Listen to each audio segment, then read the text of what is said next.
नमस्कार, मैं हूं सुरेश चौहान की और सुदर्शन टीवी के इस खास पेशकश में धर्म युद्ध में आपका स्वागत करता हूं। और हमारे साथ है परम पूजनीय संत आसाराम बापू जी के बेटे संत श्री नारायण साई जी। साई जी, आपका स्वागत है।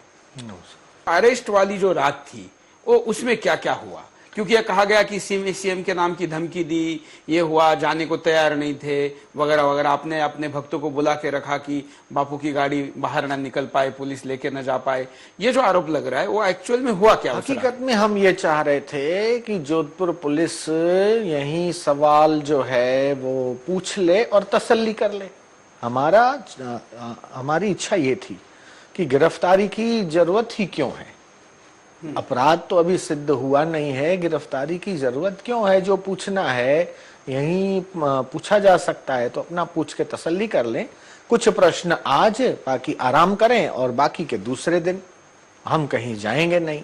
और पुलिस ने तो पूरे आश्रम को घेरा, अपना पूछताछ करके संतोष करे और वहां से निकल जाए। और फिर पुलिस ने रात को ये कहा कि कल सुबह की 6-7 बजे की जो फ्लाइट है उसमें जाना होगा। तो मैंने रिक्वेस्ट किया कि जाना, पर क्यों जाना, काय के लिए जाना? और बापूजी का स्वास्थ्य भी नरम गरम है, तो उन्होंने चेक भी किया और बोले कि ठीक है, चलो कल सुबह की फ्लाइट लेंगे। अब रात के 11:30-12 बजे बोले हमें सिर्फ 15-20 मिनट का समय चाहिए कुछ बापूजी से। मैंने कहा 15 मिनट आप आज मांगो, इससे तो कल तो बैठना ही है, वैसे ही प्रवचन करके थक के आए हैं। और बापूजी सुबह से अंदर थे, तो बोले कि बाहर इतने सारे लोग हैं तो हमें सबको सत्संग प्रवचन देने के लिए जाना है। तो पुलिस ने रोक लगा दी, बोले अब इस बाउंड्री के बाहर आप जा नहीं सकते। तो बापूजी नाराज हो गए। इसका मतलब क्या, मैं नजर कैद हो गया कि अरेस्ट हो गया कि क्या हो गया? गलत बात। मैं मेरे भक्तों से मिले बिना रह नहीं सकता हूं। बाहर लोग सुबह से भूखे होंगे, प्यासे होंगे, मुझे मिलना चाहिए, और बिना मिले तो बापूजी की जब दृढ़ता और इच्छा ऐसी देखी, तो फिर पुलिस ने एक ये कहा कि आप बाहर जाएंगे तो भक्त आपसे नजदीक आएंगे और फिर पुलिस बल प्रयोग करना पड़ेगा, अव्यवस्था होगी, इसलिए हम रोक रहे हैं। बोले नहीं, उसकी हम गारंटी लेते हैं। और फिर जब मैंने उनको बहुत कहा कि नहीं, आप हमारा ही आश्रम है और हमारे आश्रम में हमारे भक्त सुबह से आके बैठे हैं और आप मिलने न दो, इस प्रकार का व्यवहार तो अमानवीय है। और तो फिर पुलिस कन्विंस हुई और फिर उसने बोला कि ठीक है 15-20 मिनट। उन्होंने टाइम लिमिट बांध दी। तो सत्संग करने में भी टाइम लिमिट पुलिस की, ये भी आश्चर्य की बात हुई। लेकिन फिर भी बापूजी ने आधा पौना घंटा 1 घंटा जो सत्संग वगैरह किया, और सभी लोगों को बड़ी खुशी हुई कि सुबह से जो लोग इंतजार कर रहे थे। फिर जब अंदर आए तो कुछ 10-15 मिनट बात हुई होगी, तो बापूजी सत्संग से आके फिर अंदर कमरे में चले गए। उन्होंने मेरे से कहा कि बाद में 10-15 मिनट हमें चाहिए। तो बापूजी बाहर अंदर विश्राम में थोड़ा चले गए, थकान हुई होगी तो नींद आ गई। अब 12:15 बजे तक वो वहीं घूमते रहे। हमने कहा भाई आप भोजन प्रसादी लो, नाश्ता करो, कुछ दूध वगैरह की व्यवस्था, तो कुछ भी उन्होंने लेने से मना कर दिया, बोले हम कुछ नहीं लेंगे।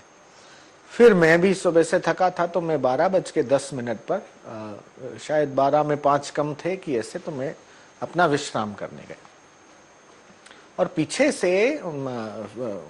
से मैंने सुना कि वो कुटिया के बाहर कुछ ज्यादा ही हल्ला गुल्ला करने लगे। तो बापूजी की नींद खुली और बाहर आए, भाई क्या हल्ला गुल्ला है? तो बोले कि हम लोग बाहर इंतजार कर रहे हैं, हमने समय मांगा था और बापू समय नहीं दे रहे। तो फिर उसने संचालक किसी ने बोला व्यवस्थापक ने कि आप तो यही है ना, आज रात को रुकिए और कल आपको जितना समय चाहिएगा बापूजी देंगे, और जो प्रश्न आपके हैं वो सारा तसल्ली से पूछिएगा। तो बोले नहीं, हम तो अभी ले जाना चाहते हैं। पहले बोले कि हम दूसरे दिन सुबह 6, 6:30, 7:15 बजे की फ्लाइट है। तो मैंने कह दिया था, मैंने कहा उधर जाना पड़ेगा, ये बोलते हैं कि उधर चलना पड़ेगा। तो बोले ठीक है, सुबह चलेंगे। और ये बात पूरी हो गई और फिर हमें धोखे में रखा, और रात को 12:15 बजे बोले चलना पड़ेगा। तो वो व्यवस्थापक ने बापू से कहा कि ये चलने का बोल रहे हैं। बोले अभी कैसे, रात के 12:30 बजे, कहाँ रुकेंगे, कहाँ कैसा? और जैसे ही अंदर गए तो जूता पहन के ही जिस बापूजी की कुटिया को लोग प्रणाम करते हैं, नमस्कार करते हैं, ये अपना बूट पहन के पुलिस जो है कोई मर्यादा का, करोड़ों लोग जिस महापुरुष को, जिस संत को सुनते हैं, ऐसी कुटिया में हम भी जूता पहन के नहीं जाते, चप्पल पहन के कहाँ जाते हैं संत की कुटिया में। और वो जूता पहन के ही थोड़ा अंदर घुस गए और जैसे एक मुजरिम को पकड़ा जाता है हाथ पकड़ के, ऐसे पकड़ के खींच के, तो बोले ठहरो मैं चल रहा हूं, तुम ये क्या कर रहे हो। तो भी सुना नहीं, और कुछ भक्त लोग बोले कि आप ये क्या कर रहे हो, तो भी न सुना, और बाहर तो फोर्स वोर्स सब बढ़ा दिया और गाड़ी में बिठा के जबरदस्ती पीछे की सीट पे, तवेरा गाड़ी थी वाइट कलर की, तो इधर एक बैठे उधर एक बैठे, बापूजी को बीच में बिठा दिया, एक जैसे कि बहुत बड़ा अपराध हो गया हो, कर लिया हो, और इस प्रकार करके। और पुलिस आश्रम में लाठियां भी चलाने लगी, जो भक्त थे उसमें से कईयों को चोटें भी आई, और पीछे के दरवाजे से, जो मेन गेट है वो नहीं, दूसरे दरवाजे से लेके। अब सारे भक्त बड़े परेशान, कोई रो रहा है, कोई चीख रहा है, चिल्ला रहा है, कोई बेहोश हो रहा है और गला फाड़ फाड़ के। और मुझे पता चला कि ऐसा हो गया, मैंने कहा ये तो हमारे साथ धोखा हुआ, पहले बोला कि सुबह की फ्लाइट है उसमें जाना है, और अभी ये बिना बताए अचानक ऐसे पकड़ के ले गए। तो हम भी बड़े व्यथित, अरे भाई गाड़ी कहाँ है, क्या है, कोई संपर्क ना हो।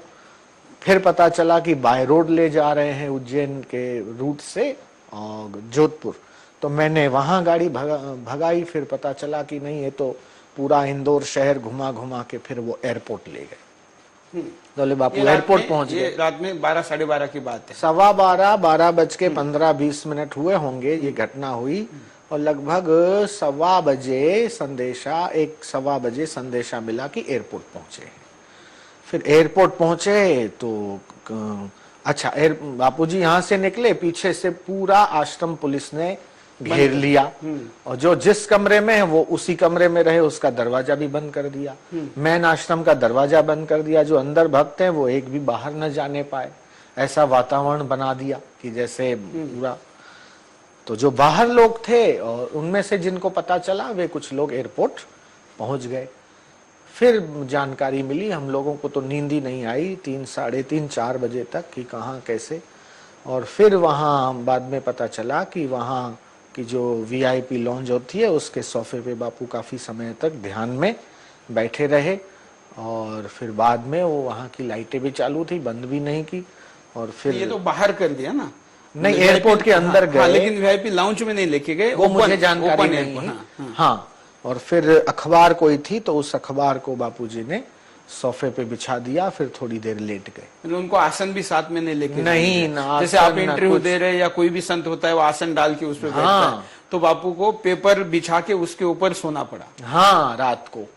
आप यहाँ पर आए, समय निकाला, मैं आपका आभारी। सुदर्शनम के दर्शकों को भी खूब खूब बधाई, खूब खूब धन्यवाद।